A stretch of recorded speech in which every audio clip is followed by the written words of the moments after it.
What's going on with everybody, bro? Welcome back to 8:30 a.m. June 11th, 2026. First stream in a few days here.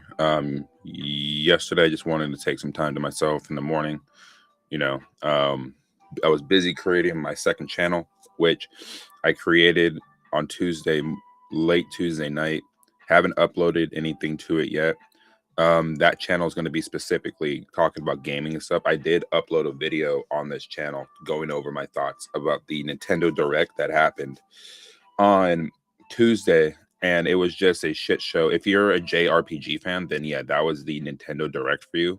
But as a Nintendo fan and as a guy that likes to play exclusively the first party games on there and maybe a few third party games there every now and then, it just wasn't what I was looking for. Some pretty good announcements like Fire Emblem was on there as well. I'm a huge Fire Emblem guy. I love the series a lot. I'm actually playing Fire Emblem Lo-Fi in the background from Fire Emblem Three Houses, one of the best games I think that we've seen in a very long time. Today is a very special day in my life. It is my dad's birthday, and he's no longer here. And I just want to take some time before I get started on this stream talking about Enzo Fernandez, the start of the World Cup, which is also today as well. Just wishing him a happy, heavenly birthday. I miss you every day. And, just hope that you're proud of where I'm at in my life now. It means a lot that you were able to raise me and make me into the man that I am now. Being able to, provide for my family is something that you were able to do. And I hope that I'm doing a great job in honoring your name. And, hopefully at some point I'll be able to get that kind of closure that I've been looking for. And before I do get started on the Enzo Fernandez thing, I need to go take care of my dogs real quick. Give me 1 second.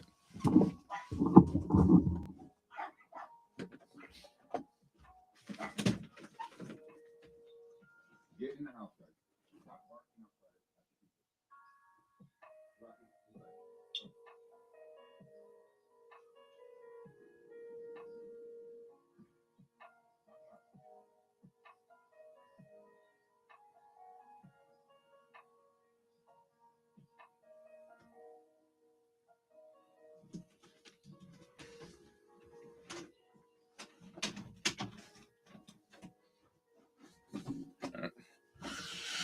Every single time anybody walks by on the balcony, my dogs just love to bark at everybody. So just trying to make sure that they don't get told anything that they shouldn't be being told. But anyway, getting into the Enzo Fernandez stuff, and again, happy birthday to my father. I hope you're resting easy. I hope you're, yeah. Anyway, we're gonna get into the first piece of business here when it comes to Enzo Fernandez. What's going on, bro? How you doing this morning? Appreciate you jumping in here. So the first piece of news that we got going on here, bro. I mean, so there's a lot of discourse in the fan base over Enzo right now. And there's people that want him out. There's people who are still projecting ridiculous slander on this brother for whatever reason. I mean, you got people like JNR out here saying like, Barco is the more complete player, has better passing range, all this stuff. I mean, can we just calm it down a little bit? You're the same guy who sits here and says that he's mastered the role of a number 8, but he can't play as a deep line playmaker. But when he's with Argentina, that is exactly what his role is. And that's why he won Young Player of the tournament, playing next to Alexis McAllister, being able to pick out passes from deep. Is he the most physical player? No, but that's not what he's known as. And for people to continue to label him as somebody that needs to be physical, I think that needs to be put to bed for a second, because when you have players around him who have that kind of makeup in their game, Enzo's not going to be required to do anything like that. So we pull over here to Twitter. Welcome to the world's first soccer World Cup. And for the next month, it's not called a field, it's not a pitch. 0. Yeah. We all know what that is, bro. Anyway, it's looking, so we go over here.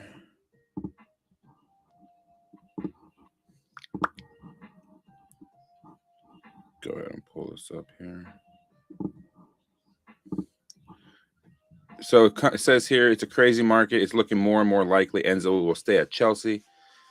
Player next season, in my opinion, looking at the figures involved for Elliot Anderson and other mids like Matthias Fernandez this summer, we cannot let Enzo go for less than a minimum of 130 million, which, I mean, realistically, yeah, you're not going to sell him for less than what they're asking for, but his market value right now is 80 to 90 million.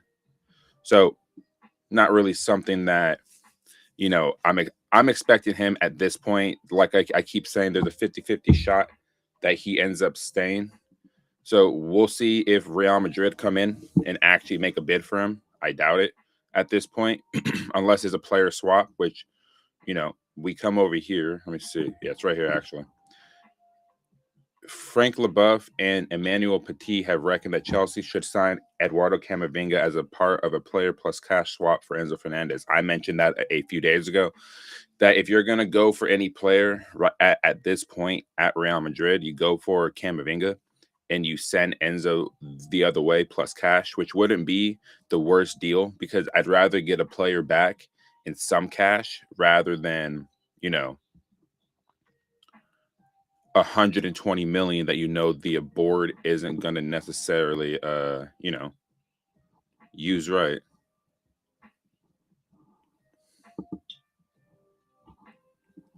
So then we come over here. It says he's more likely to stay at Chelsea this summer, which is great. You know, and then we pull over here. According to David Ornstein, Man City have made a verbal offer to Nottingham Forest Elliot Anderson worth 106 million plus add-ons, taking the bid to an excess of 120 million. Does this mean one less bidder for Enzo Fernandez? Yes, it does. Because we come over here now. Man City sources have distanced themselves from the idea of landing Enzo, which is now all but confirmed. We're not going to see him go to a direct Premier League rival. The only club realistically now that is looking like could sign him is Real Madrid. But they can appreciate the player. They can have the ideas of signing him. But unless Real Madrid come in for the offer Chelsea want, or it's a player plus cash, no other club, including PSG, are going to come in for him and actually take him off our hands. And it's like I keep saying, I don't really want this brother to leave or anything like that, because he's too important to what Chelsea need to be doing next season. And you sell him, the board's not going to replace him with the proper player.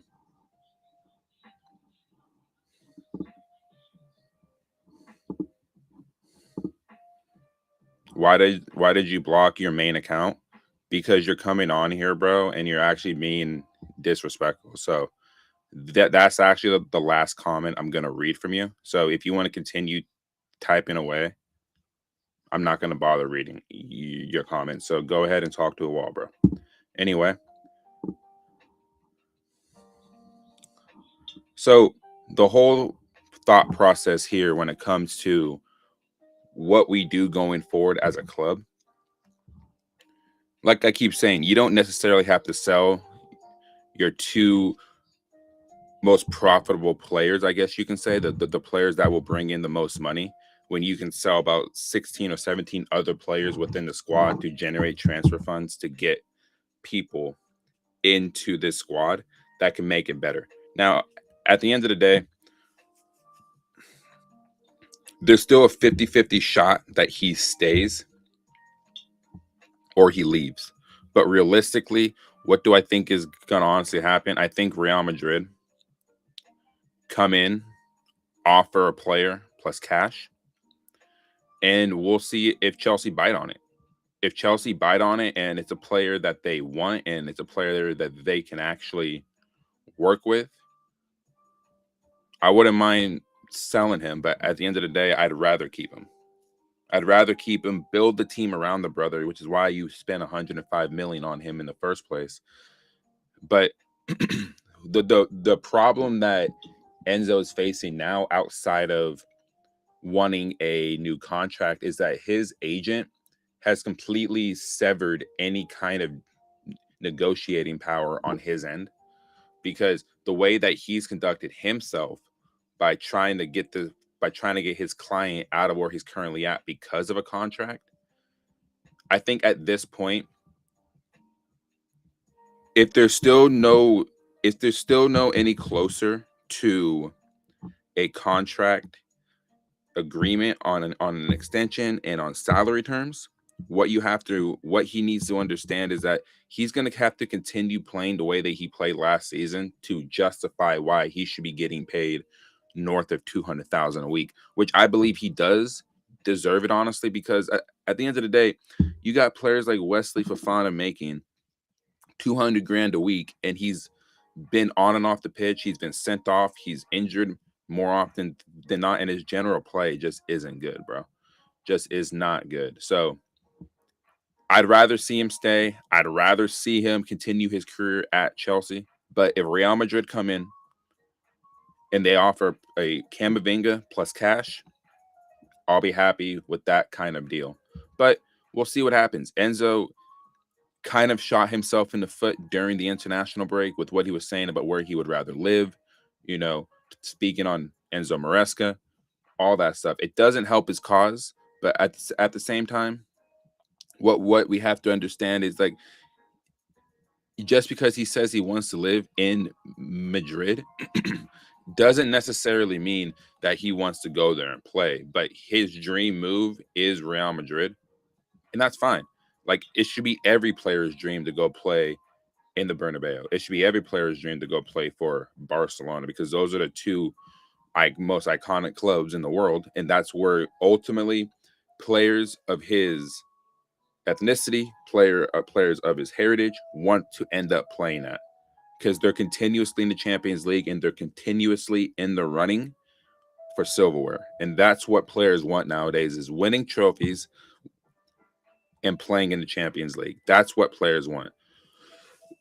And now himself with Argentina have a chance to go back-to-back in the World Cup. We'll see what happens there. I don't think Argentina get to the final. I think they go out in the last four. And that's something that, I predicted in my video I made a few days ago. Go ahead and check that out as well. But pulling over to this piece of news that I found pretty funny, Real Madrid have not immediately returned with a new bid for Julian Alvarez, and any discussion is considered on standby. Atletico insists on a not for sale stance and believe 150 million bid was just a strategic move by Real Madrid. So how are they going to put a price tag on him to Barcelona, but then Real Madrid come in for 150 million and then say that he's not for sale? Was it a strategic move? I think it's a way for Barcelona to pay more money. But if Real Madrid come in for 150 million and your price is 150 million, why didn't you take that money? I understand, like, the rivalry between them. I understand the tension between Real Madrid and Atleti, but still, Real Madrid are coming in for 150 million, man. The asking price, and you don't sell. I think Julian Alvarez really needs to start thinking about either going on strike, sitting out, or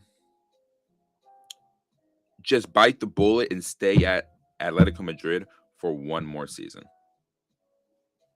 That's how I see it. 1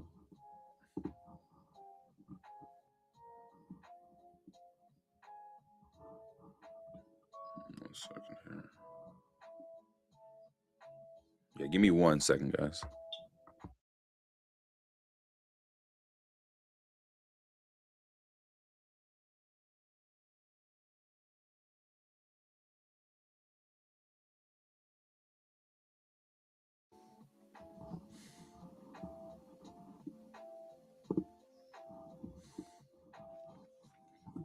But it's like I said, I mean, with him, it's just I don't understand why Atletico Madrid wouldn't take that money. It behooves me. It really, really does. But anyway, we come over here, right? Now, I spoke on this in a short, I think about 2 or 3 weeks ago, about if you had a chance to sign Marcus Rashford, would you do it? Now you're starting to see bigger outlets, bigger journalists, all these people say Manchester United have now reportedly offered Marcus Rashford to Chelsea within the last 48 hours. And then you're starting to see the bigger YouTubers out there start to say, oh, wait, Marcus Rashford would be a great, like, I'm going to be honest, man. When I start speaking on things like stuff like this, and then you start seeing the bigger outlets, you start seeing bigger YouTubers out here talking about it, I think at some point people are going to have to start giving me credit when I start calling stuff out way before people will even start reporting it. Like, at the end of the day, my platform's only going to get bigger. My subscriber base is only going to get bigger, and my community is only going to grow. At some point, I'm going to have a certain amount of people that are following me on this, and they're going to start saying, Jason called it out first. No Filter Chelsea called this out first because he actually pays attention to the needs of what the Chelsea Football Club actually need, right? Marcus Rashford coming to Chelsea would honestly be such a shrewd signing, and it's not even like it's an expensive signing to do. He's being offered for 25 million, right? You go ahead and go do that. Then you're seeing stuff. I saw something before I hit live that Chelsea aren't even looking at Rafael Leao. Why not? Why not? Why aren't we doing that? This is what I've said, that the board is not going to sit here and go get players that the club needs. They're going to try to go get Premier League experience. It doesn't matter if Rafael Leao doesn't have Premier League experience. He has European experience. He's won silverware. He's one of the best left wingers in the world when he plays in his position. So why don't you go ahead and go do that? That's my thing. It's like, have me run the club, bro. Have me actually make some type of deals for these kind of players because I know exactly what the club needs in order to get to that next level. And Marcus Rashford would help elevate that. If you want Premier League experience, if you want an English international, if you want a guy that can actually play on the left wing and cut inside, score goals, get you assists, can take free kicks as well, I don't see why Chelsea don't go after a Marcus Rashford, really. Last time that happened, they were lumbered with Garnacho. Might think twice.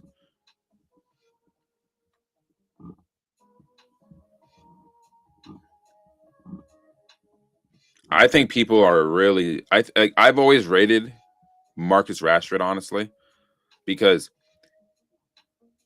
I just feel like the last couple seasons he had at Man United weren't great, and it's just because Manchester United were just so bad. But I think a change of scenery, and he found his form at Barcelona. Now there's more space in La Liga. There's more space to operate. There's more. How do you say it? There's more opportunities, I think, and there's more opportunities to score goals than there is in the Premier League where you have the spaces are closed down a lot more. You don't have a lot of time on the ball. You have to know what you need to do before you even get the ball at feet. And I think Marcus Rashford, if he were to come to Chelsea, if we don't get a Rafael Leao, honestly, I think would honestly cook. I really do. No, for Rashi, he's too undimensional. Leao's salary would be an issue. Yeah. It would be an issue, but I just think the problem that I'm having with that argument is that at some point you're going to have to start paying these players what they're asking for.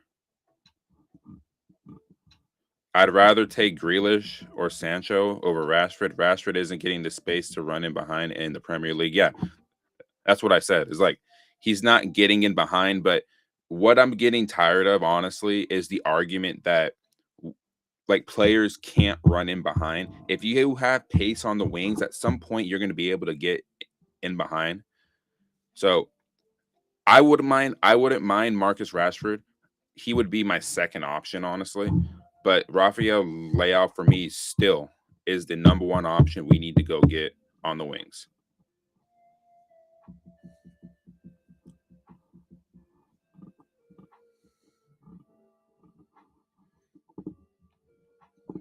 But again, it's like for Marcus Rashford,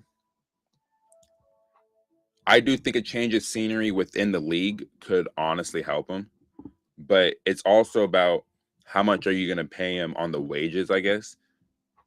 Now, what was he on at Manchester United, right?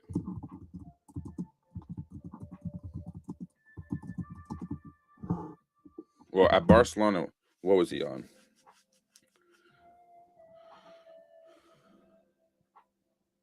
Yeah, see, at Barcelona, he was making 335,000 a week, right? Which was a 15% pay cut from his original salary, right? So he would honestly have to take a massive pay cut in order to come to the club. I'm not saying like 150 grand. I'm saying if you want to give him 200 grand a week, maybe 190 a week, because he's gonna have to understand that your game has dropped and that when you were in the Premier League last, you weren't looking good. Rafael Leao is a bit different. I know what I'm getting if I have him. If he's playing in the right position, I know what I'm getting from him every single time. Every single time. But 335 grand a week for Marcus Rashford is nuts. I'm paying him between 180 and 190. And if he proves himself and he plays well at Chelsea, hypothetically, then yeah, I would probably give him north of 200 grand a week. But the club, if they want to sign the best players and they want to have world class talent in the squad, they're gonna have to start paying these players, bro. But taking Grealish or Sancho over Rashford, I mean, Jadon Sancho, I think is available on a free, right? So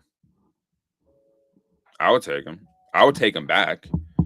Jadon Sancho, if he was here for this past season, would have been a lot better than Garnacho and Gittins, bro. Even Pedro Neto.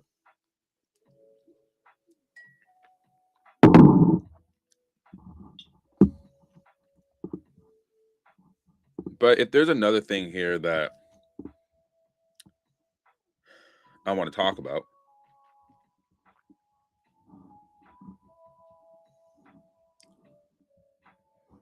is the referee scandal that we've seen going into the World Cup, bro. A Somalian referee, Artan, right, was scheduled to referee a few of the games at the World Cup. Gianni Infantino, on the reasoning why he's not there.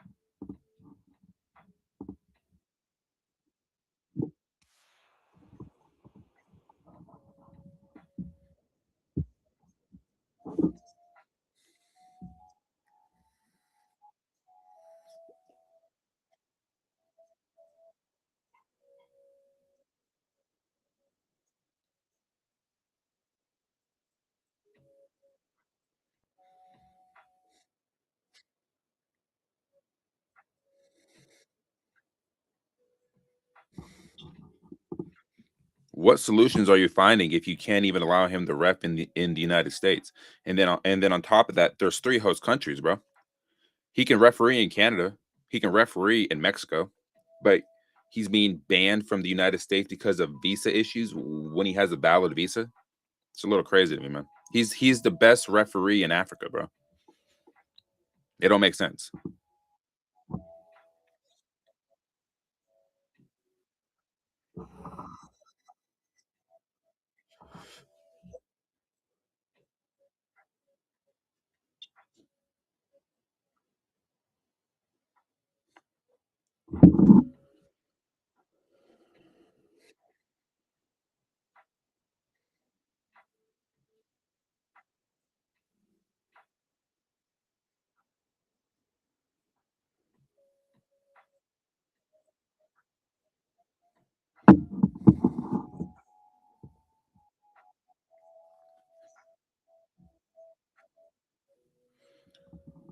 And then Eunice says you could literally have him sent to officiate in Mexico or Canada, or did nothing just to piss and did nothing just to piss not to piss off Trump.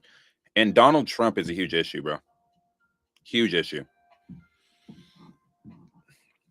A huge issue. I'm not going to get into how I actually feel about him, but at the end of the day, you can't sit here and ban a referee when he has a valid visa. That's what they're doing to a lot of people who are coming over here from foreign countries to watch their national teams or to referee. And it's not going to be a pretty sight going forward in this World Cup, because you're going to have a security will be heightened at an all-time high. And I think it's because of who the president is, clearly. And if this was in any other country, you're not dealing with this. You're not dealing with people having to prove that they have their visas. A lot, like every single other World Cup that I've ever seen, we've never had issues with fans coming in and supporting their national teams, bro. We've never had that issue, ever. And the problem that I'm having here is that if you had a different president, man,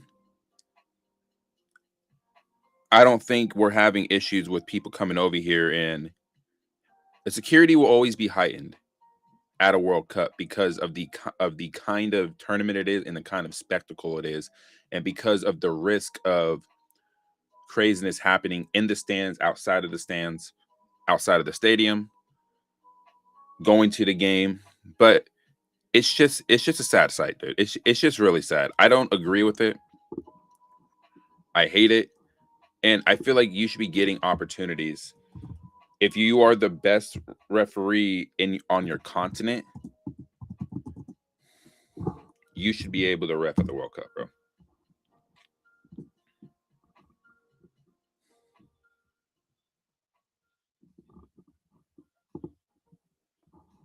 So the entire incident has broken down like this.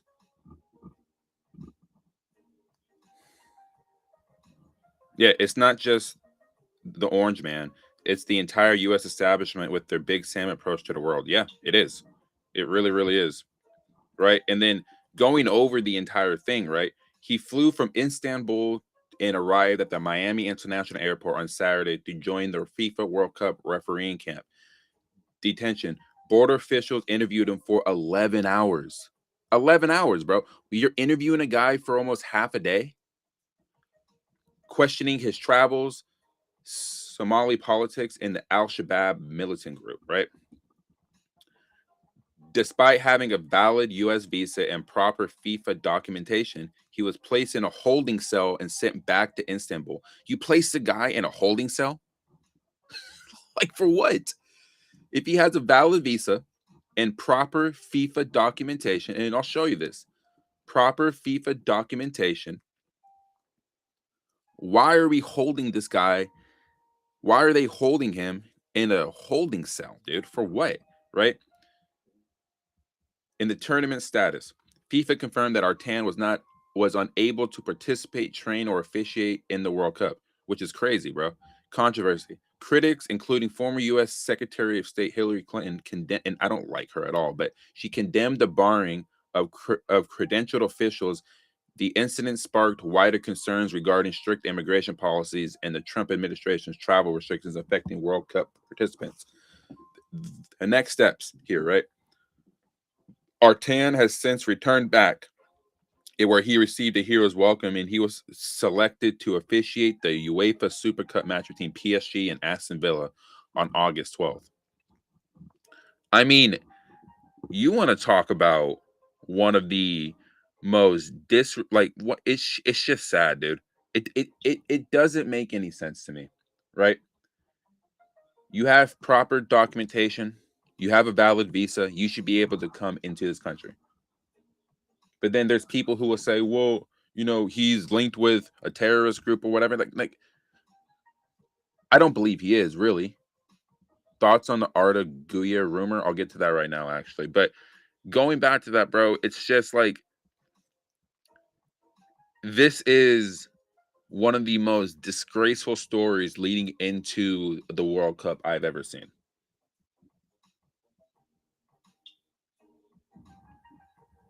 One of the most disgraceful things I've ever seen, bro.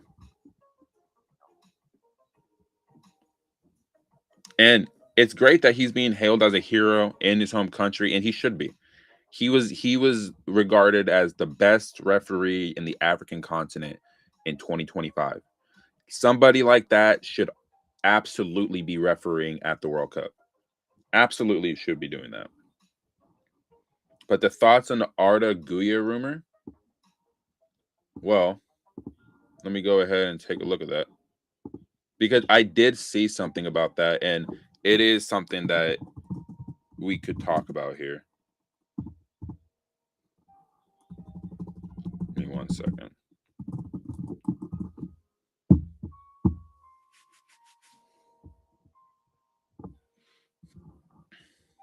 So, says here, thank you for telling me that, Morrison. I really do appreciate it. Says right now, Chelsea are preparing a massive 100 million transfer bid for Real Madrid's Arda Güler at the request of their management, who view the young Turkish playmaker as a major target. However, Real Madrid currently have no intention of selling him, and his preference is to stay and fight for his place in Madrid. The Chelsea interest. So if I mentioned Eduardo Camavinga would be a player that you look at in terms of a player plus cash deal. I think if you're going to do any kind of just player for player swap, given the age and the profile that he is, and given the versatility he has, he can play on the wing, he can play in the 10 role as well. This wouldn't be the worst idea to have. And I sent my friend who is a Real Madrid fan this yesterday.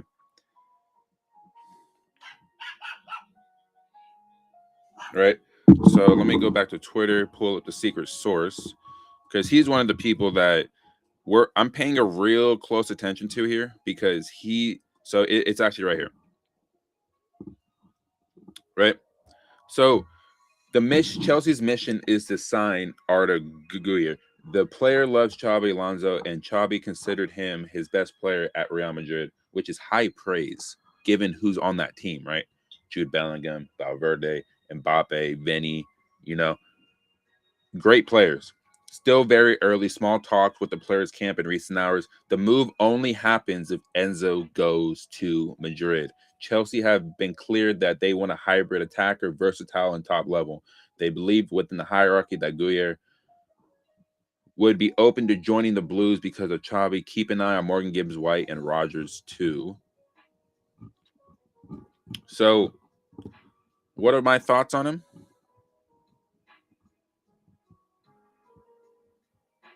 The world will be hate watching USA games. Feel sorry for the lads, but it is what it is. I mean, me being American, bro, and me rooting for like the United States, it's like I understand why the world is going to be hate watching.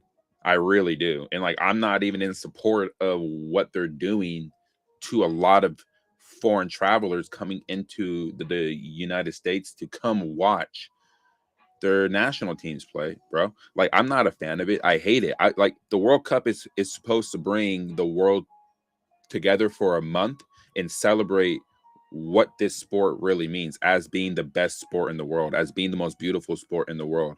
And it's the most passionate sport in the world over basketball. Even though the NBA finals game yesterday between the Knicks and the Spurs, bro, the Knicks coming back from 29 points down and doing bro, that was insane. Insane, bro. But going over people's reactions here, right?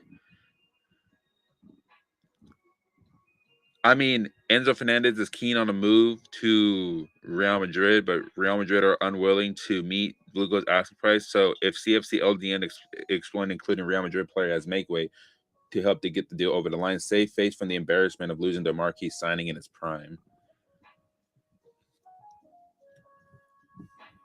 It would be him or Camavinga at this point are the two players that I'm looking at that Chelsea should honestly be inquiring over. I said Rodrigo only because we need a winger, but he's injured. But Arda and Camavinga are the only two players from Real Madrid that I'm seriously looking at. As you sell Enzo, you do one of those two players in a player swap. If it's Camavinga in cash. If it's Arda, you do Arda for Enzo because it's going to essentially be around the same price because Real Madrid are going to be asking for 100 million for him, and Chelsea are asking for 120. You can meet in the middle. You could even do Enzo for 85 million plus add-ons to Real Madrid, or just do Arda or an Enzo straight up. That's what I would do. Enzo is keen on a move everywhere, yet no one is interested in him because of the price tag, bro. It's the price tag, man. If his price tag was 80 to 90 million, I think you would see a lot more teams keen on trying to get him. But because Chelsea have put a firm 120 million on him, a lot of teams are going to be turned off. This is why Man City were probably never interested in. They're going to go after Elliot Anderson. This is why PSG probably won't go after him because they're not going to sell Vitinha or João Neves, right? He's not going to Saudi. The only team realistically that is going to try to get him is Real Madrid, but it's going to be at Real Madrid's price. It's not going to be at Chelsea's price. If Barcelona needed a midfielder, Barcelona wouldn't even come near this 120 million because they're focused on trying to get Julian Alvarez, but Real Madrid put in 150 million bid a few days ago and it got rejected by Atleti. I don't think Atletico Madrid want to sell him to either of those two teams. They would rather a team abroad come in for Julian Alvarez. So we'll see if that even happens. Like I spoke on this earlier, Julian Alvarez may have to bite the bullet for one more season to bring down that like price in the transfer, or really push for a move in January, because I don't think he's going to move in the summer at this point, because Atleti are not going to negotiate with either of those two clubs. More likely, if he does get moved, it'll be to Barcelona, but it's going to be on Barcelona's terms. They already submitted 100 million for him. Atleti said no. They want 150. Real Madrid submitted 150. Atletico Madrid laughed it off, and they said, we're absolutely not selling it to you guys. Absolutely not. Atletico Madrid need to honestly start, because they're not an easy club to negotiate with. And I think Simeone has a big reason why they're very hard to deal with. And I think he is one of the most underappreciated managers outside of Spain that we've seen. I really do. But, right, like, and it's like you said, bro, Enzo, like, he's keen on the move. I think he's only keen on going to Real Madrid. I don't think he's keen on going anywhere else. If Bayern Munich, say, if they were to come in for him, don't really think that they would pay that money, right? If Napoli came in, if Inter Milan came in, if any of these clubs came in for Enzo, they're not paying 120 million. It's because of the price tag is why you're not seeing him being moved right away. Chelsea have to bring down that asking price, bro. Or Enzo would really have to push for that move away in the most ridiculous way that he can do it, and then people will call him a snake because he's pushing for a move away. I don't think he's a snake. They're already losing their second choice striker. That's why they want to keep Alvarez. Yeah.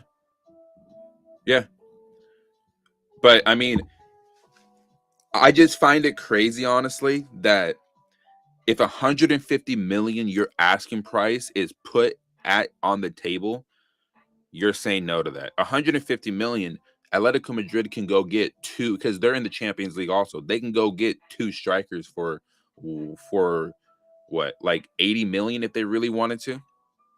Chelsea need to pick up Reinders or Nico Gonzalez if Anderson goes to Man City. Reinders is bro. Reinders is such a silky player, bro. Honestly, I I liked watching him at AC Milan, bro. I really did. Nico Gonzalez, I think, would be a nice signing as well, but that's only if we sell Enzo, bro. Elliot Anderson will end up at Man City.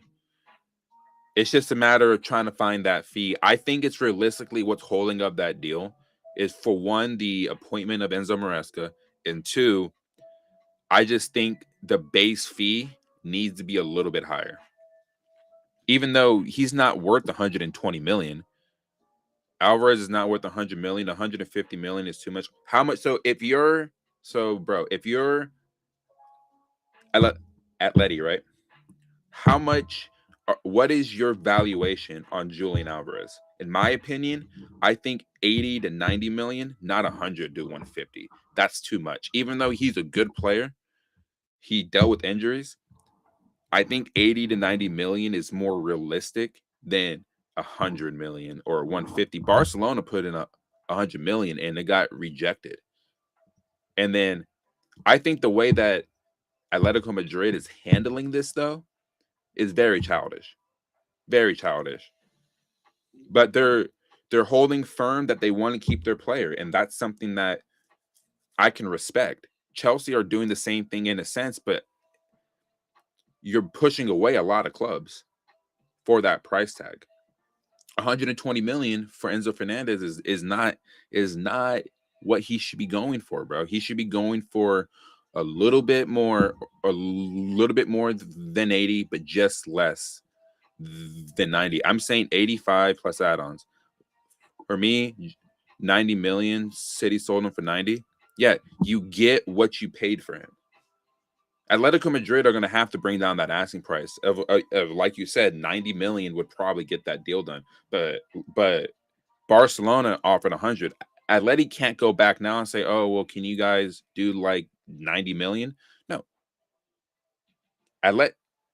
Barcelona would snap their hands off for 90 million, but they offered 100. Right? So you offer 100 million for a guy that's probably worth 85 to 90. Atletico Madrid should have snatched their hands off immediately, but I don't think from the Barcelona perspective, when Anton Griezmann moved from Atleti to Barca, it was for what, 100 and like a little over 100 million. It wasn't a smart move for Anton Griezmann, and he's even come out and said that it wasn't. Let me see.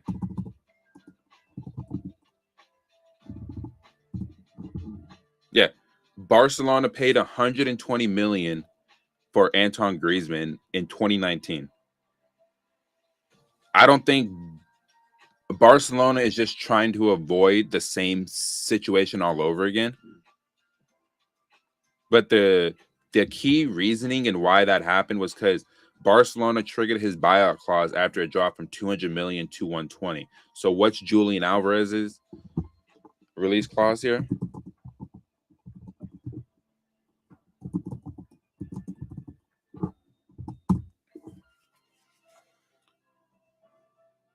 He has a contract until 2030, and his release clause is 500 million.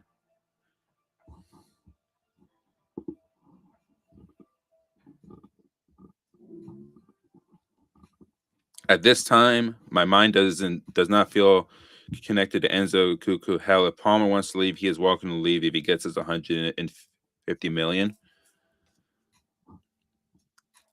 Like, I have a connection with Enzo, honestly. I have a connection with Palmer. Cucurella, though, like, I'm over it. I've been over it. But Palmer, I think he has this upcoming season to prove it. Because I've been on record saying this, he's been shit since January 2025, bro. Since January 2025, he's been shit. The purple patch in the Club World Cup. That's how long he's been shit. I think with Xabi Alonso as the manager, I want to give Cole Palmer a chance to at least rediscover his form under this manager. If he doesn't and he has another bad season, I hate to say it, but Chelsea are going to have to look to cut their losses and reinvest the money that you would get for him and get proper wingers into this team. Esteval has that right-hand side locked down for essentially the next 5 to 6 years. Atletico won't sell Alvarez because of Griezmann leaving, at least not this summer. I love Palmer and Enzo, but Chelsea means more. They do. It absolutely does. The club means more than the players, but Chelsea also have to keep their best players in the squad. I understand what you're saying. Like, I want to give Palmer another season to actually prove himself that he can play under this manager and rediscover his form. I think him not going to the World Cup also is going to help him rest his body, get his mind right, and actually just get over the injury crisis that he suffered for majority of last season. But Enzo is a different kettle of fish. Since he's moved to Chelsea, he's been linked with the move away. But I think the only issue that he's having with the club is just the contract, bro. If he gets what he's asking for in terms of north of 200 grand a week, then we can have a conversation about if he should stay or not. My stance is this: he deserves more than Wesley Fofana at the club. Look up his wages, bro. 200 grand a week for a guy that is a joker, a guy that doesn't care about being on the pitch, a guy that gets sent off, a guy that if you touch him, he gets a concussion. You can't have that in your squad, bro. He's not serious. He isn't serious. That's just how I feel, bro. I mean, Palmer and Enzo, I think, are the two players you need to build your team around because of the quality they do have, and more on the Enzo side of the leadership he does have on the pitch. When Palmer plays centrally, he's not able to do what he's supposed to be doing. I've always said he needs to play on that inside right channel to where he can cut in, see those line breaking passes. If he has to play a little bit deeper in order to play those great through balls that he's capable of doing, then I wouldn't mind seeing that. But he also needs to be able to just be consistent when he's out there. I just think it's a mental game with him right now. I really do. I think it's a mental thing right now.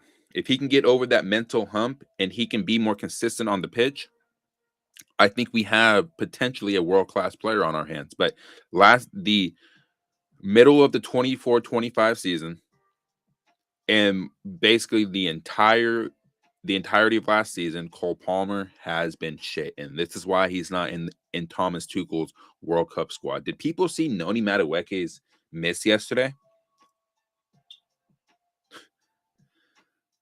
See, and like this is why when he was speaking out about no time for losers, trying to take jabs at Chelsea, this is why Chelsea sold your ass, bro. You got a wide open net, you do well to beat the goalkeeper, and then you hit the ball off the post. How do you miss that? How do you miss that? Then he comes out after the game and says, "Oh well, I'm gonna score more goals in the tournament, bro. You may not even get on the pitch. You may not even be out there because of that miss entirely." And Thomas Tuchel picked him over Phil Foden, by the way, over Cole Palmer. But Cole Palmer's had a bad season. But if you take a look at the stats, Cole Palmer on the eye had a bad season, but the stats would tell you that Palmer had a better season than Noni Madueke. And Palmer missed almost half the season. That tells you the levels of Noni Madueke, bro.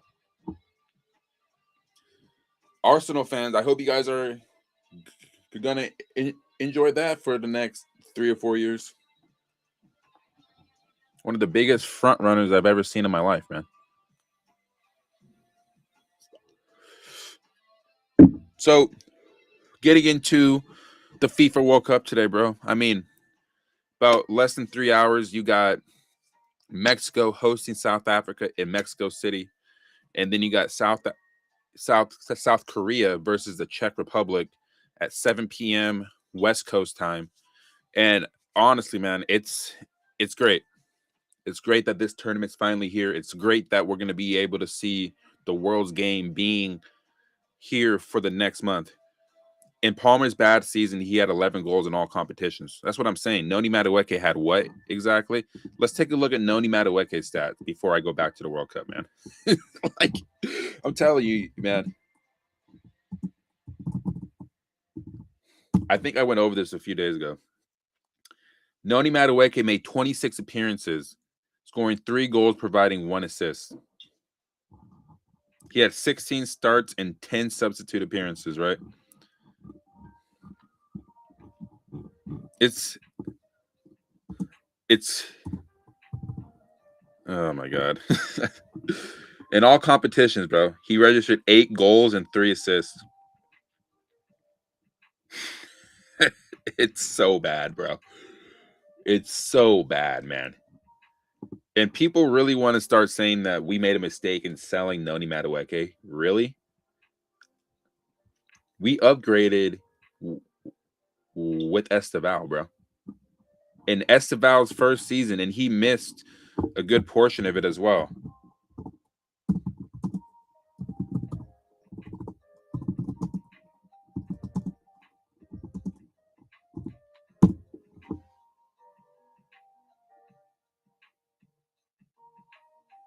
Interesting.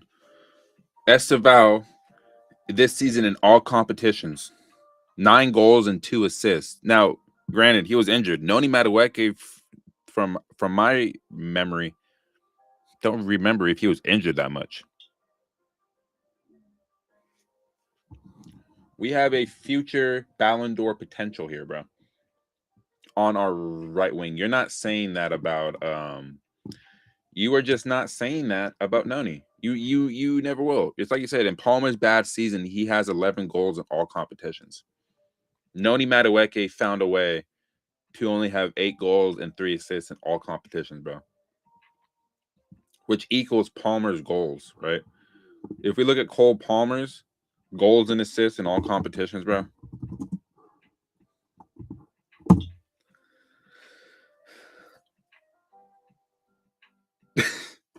He managed double-digit goals and assists, bro, in 25-26. 31 goal contributions in a bad season. Before Noni had 1 goal for Arsenal, he had 7 already. Bro, take a look at this. 18 goals and 13 assists in 44 appearances, bro.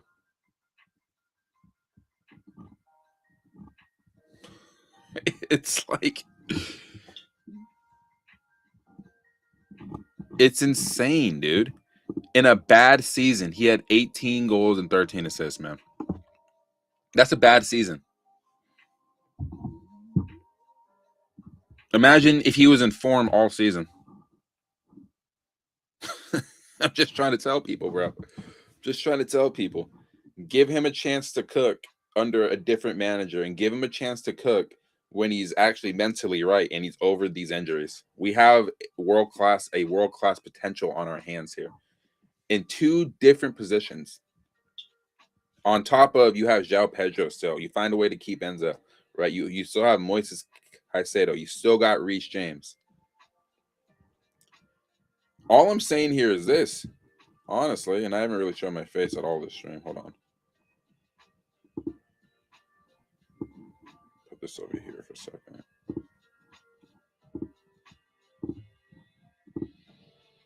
That's all I'm saying, bro, is that you find a way to have 18 goals and 13 assists, and people say that's a bad season. Imagine if he was in form. Goals cover up things. Cool. I mean, look, I've already said this, bro, and you've heard me say this numerous times. In a bad season, that's what he had. But on the eye, he looked extremely bad, bro. He was not good at all. But Cole was extremely poor this season after the World Cup. I do not remember him making a final pass in the box, way too nonchalant. Yeah, I agree, because he looked like he lost a lot of interest upstairs. Upstairs in his brain, bro, he just wasn't. He wasn't there. But if this is what he's doing in a bad season, Morrison, could you imagine what he can do actually when he's mentally right and he doesn't have the injuries to deal with? It's something to pay attention to. It really, really is. Now, stats are going to cover up a lot of things, but I was speaking on Noni Madueke right now. He wasn't really injured at all this season, and we saw what he did. Cole Palmer, with those kind of stats, should be getting into the World Cup. But you look at his game and you look at how he's been playing, he didn't deserve to be there at all. Not even close.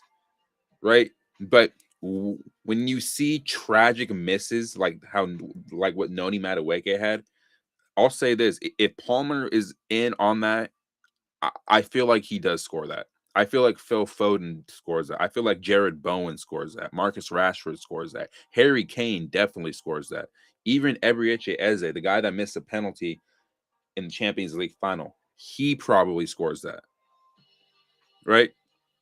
I'll even say this: Trent Alexander-Arnold probably scores that. Right? Like, in a bad season, that's what he had. I want to see what he can do next season. And if he doesn't figure it out, Chelsea will have to sell. And you can still get decent money for him because of his age and the profile player that he is. But I want to believe that he's going to find a way to figure it out, because I think he even knows he had a bad season. Even Neto scores that, bro. Neto probably scores that. Garnacho doesn't, though. Like, Garnacho won't score that. I'm afraid to even say this, but I don't even think Nicholas Jackson scores that, bro. Right? But and then we can talk about Nico Jackson as well. He got sent off in the most recent friendly that he played in. Got back-to-back yellow cards within 2 minutes. This is why people are hesitant to bring him back into the squad, and I can see why people are saying that. The poor discipline still seems to be there, and for me, I may have to backtrack just a little bit and say, look, bro, if you can't get past the poor discipline, we're going to have a problem. And this is why people are saying we need to sell. We need to cut our losses. I can agree with that a little bit now, but I still want to say that he deserves a second chance at the club, only because he's just better than what we had in Liam Delap. And like, we should also at this point, like people are saying all over the place, Chelsea need to just go after the best of the best. He misses a chance and gets sent off. Exactly. Like, it's terrible. It's ridiculous, bro. And the poor discipline. If Nicholas Jackson is brought back into the squad and Xabi Alonso sees you miss a big chance and you get a yellow card and then you get sent off right after that, he's selling him within that same transfer window. He's putting him in the bomb squad. Nah, bro, like, you ain't it. I'm sorry. Like, I'm not going to have you cost us points in the league because you're missing chances, for one, and two, your poor discipline is still a huge thing. Like, he's got to figure that out, dude. Because I feel like he puts the poor discipline and he gets that under wraps. All he needs to work on is being a clinical finisher. We saw João Pedro do that with the limited chances he was being provided this season. Liam Delap can't hit a barn door. And Nico Jackson is so hit or miss on these big chances. I'm telling you this now, man. If he comes back in preseason and he shows that the poor discipline again, he's not going to make it. And he's going to be sold permanently. But I still want to see him come back into the squad and see what he can do. But the poor discipline, bro, that needs to be adjusted. There's a reason why Chelsea led the league in red cards this season. Poor discipline, getting too emotional when you're getting ripped apart just about every single game. They need to figure it out, bro. That the disciplinary record is something that Xabi Alonso really needs to work on. Otherwise, we're going to continue to have issues. We really, really will.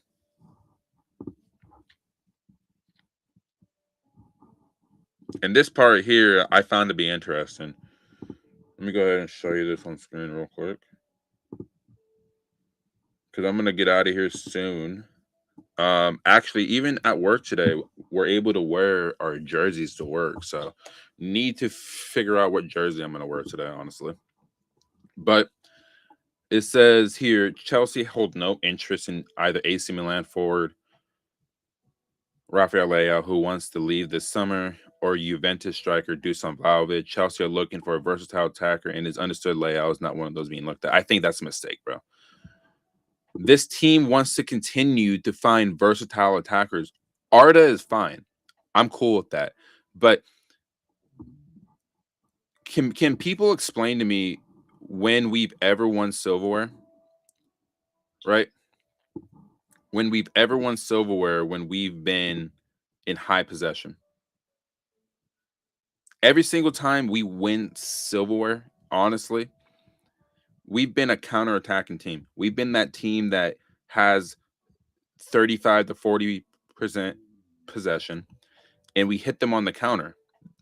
That's how we won essentially both Champions Leagues. Both Champions Leagues, we win the Club World Cup in that fashion. And even when we're winning the Premier League, we were a team that was hitting you guys on the counter every single time. Because we had the players and we had the wingers, and this is why I'm advocating for a player like Rafael Leao to come into the club, because you need somebody like that can hit you on the counter and just take a risk, bro. Take a chance. You need pace out wide in this era of the game. You really do. For the longest time, teams were sitting here wanting to have attacking mids. I think that part of the game is over with, because there's not enough space, especially in the Premier League, to have two attacking mids and have nobody out wide. You need wingers in your setup nowadays. Otherwise, you're going to continue to sit here and see Chelsea try to play with 70% of the ball and not create any chances. Pass along the back line, pass in midfield, and then they get caught on the counter. And then they're sitting here getting exposed, bro. Getting exposed. And that happened too much this past season, was getting exposed in midfield and leaving gaps between your midfield and your back line. And then you get scored on every single time because they don't have the proper center halves and they don't have the proper fullbacks. Mark Cucurella, I think, is over with. Reece James, in my opinion, cannot continue to be playing at right back as often. He needs to be able to not only shift into midfield, but you can play him at right back, but you need to shift him into midfield at times too, because his legs aren't going to be able to play 38 games at right back anymore. He's had 10 different hamstring injuries, bro. You cannot continue to have that go. You cannot continue to have that anymore. You just can't. Because Reece James he's the club captain. He's too important of a player to just be thrown out there at right fullback every single game. He's going to need his rest. And this is why I saw something earlier about Inter Milan are looking at Malo Gusto as a replacement for Denzel Dumfries. That is what you should do. Sell Malo Gusto and go get a proper right back that can cover for Reece James. But then we take a look at this. Everton consider move to trigger $25 million or €1 million option on Tyreek George deal, with clubs primed to enter the race. George is prepared to leave Chelsea permanently in his desire for first team football. And I think he does need to move away. I think he just needs more game time, bro. He does. And it's sad because I liked him when he was here, but still, I still think he needs more game time.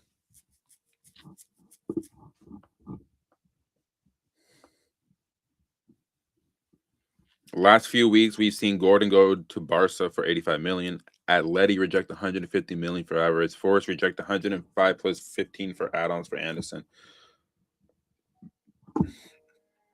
Yeah. Like, the transfer market is too inflated nowadays, man.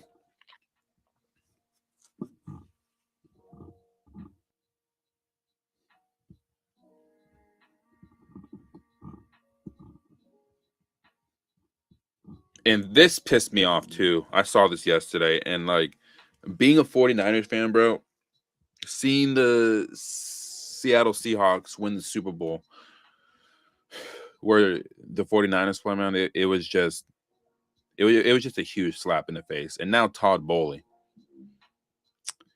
Chelsea FC owner Todd Bowley is reportedly preparing a record-breaking $9 billion bid for the defending Super Bowl champion Seattle Seahawks. So you wonder where all the money is, right? Sell Gusto, Badoy, and send Genesis on loan to Strasburg. I like that idea. You gotta sell Malo Gusto in this transfer window. You do. You absolutely do. But this, right, bro, this is just ridiculous, man. And you wonder where all the money's going.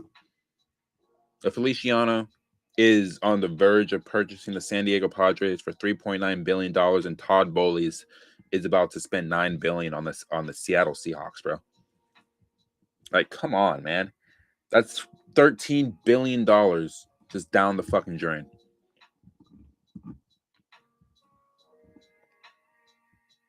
Players will not be allowed to create screens during corner kicks starting from the World Cup. It does not matter whether the ball is in play or not. If there is a block and the play results in a goal, it will be ruled out immediately. So, Arsenal fans, bro, this message is specifically for you guys. Yeah. No more screening or holding on to these players anymore, bro. Not happening. And then we will see if they repeat as Premier League champions. With this rule being implemented, yeah, no. It says the World Cup, but I'm pretty sure this is going to Feliciano is going to buy the Padres now. Yeah, I saw the story about like a month and a half ago saying that he's on the verge of buying the San Diego Padres with his wife for $3.9 billion, bro. Like, do you understand why? Like, do you now know where a lot of this money is going? Look, I'll even show it to you guys, right? It's ridiculous, man.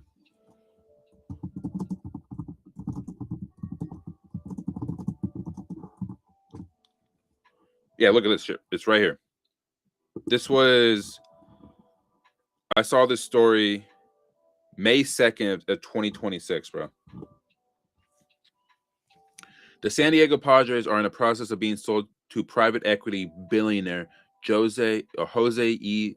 Feliciano and his wife and investor Kwanzaa Jones. The Seidler family reached an agreement to transfer control of the franchise in a record-breaking deal that values the team at an unprecedented $3.9 billion. And Feliciano, co-owner of Clear Lake Capital. I'll show you guys right now. Look, it's just ridiculous, dude. Look at this. Let me move this over here. Look at that. Co-founder of Clear Lake Capital. Huh. Where have we heard that name?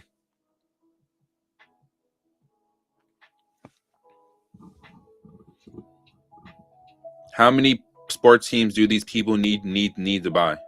They don't need to be buying anything. The main club, like the main asset, is being absolutely destroyed. And people still think that this ownership is going to actually change, bro. like people still think this ownership is going to figure shit out during the summer transfer window. And when I talk about players that need to come to the club, I'm telling you what I want to see. What do I think this ownership is going to realistically do? They're not going to do anything because all the stuff that you're seeing right now is PR, bro. Right? But I'm telling you what I would do only because I want to see this club be successful again. But when you're buying MLB franchises, when you're buying NFL franchises for record-breaking fees, yeah, you're fucked. Like, this club is absolutely fucked. And this is why people like Johnny Minerals, Bobby Fairview, Eunice, all these cats keep on saying the model is not changing. It's not changing. They're going to continue to buy young. They're going to continue to flip players, get a profit to put money in their pockets, even though they're in debt with JP Morgan, Bank of America, all these places, right? But at the end of the day, They have money somewhere. They're billionaires. They always have money. Todd Bowley, a guy that you rarely hear from, is set to buy the Seahawks for $9 billion. Yeah, they literally transferred. They literally transformed Chelsea FC into CFC LDN, a lifestyle brand. Soon they will sell CFC LDN. Yeah, I mean, I had a theory going back a few months ago that they're going to feel the pressure and sell this summer, but they're not going to do that. This is why I get so pissed off about the fact that Not a Project CFC canceled the protest because of a glimmer of hope that Xabi Alonso brings into Chelsea, bro. This is why I called them frauds. This is why I said they were never serious about these protests. Where were the protests earlier in this past season? Where were the protests in 24-25? Where were they in 23-24? Where were they? They were nowhere to be found. Nowhere to be found. And you can make the argument that Chelsea were worse in those seasons. 24-25, why didn't we see protests? I'll give you the reason why. Chelsea were winning games.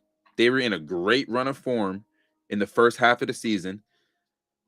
They dipped off, and then they turned it on from April 20th until the end of the season. Then you go into the following season because they win the Club World Cup. Fans are at an all-time high. We're world champions. Then all of a sudden, Enzo Maresca, he gets sacked. After that, then you want to start saying that we need to schedule protests? Really? That's when you guys really want to start doing it? You guys were never serious about it. You guys were never serious about the protest. And that's why I call them frauds. This is why I think that whenever they try to schedule another protest, the fans are not going to take it seriously. And this ownership is already laughing in our faces, giving us the middle fingers and just saying, look, bro, we hired the manager you guys are asking for. Now shut up and just let us do what we're doing. That's exactly what they're doing.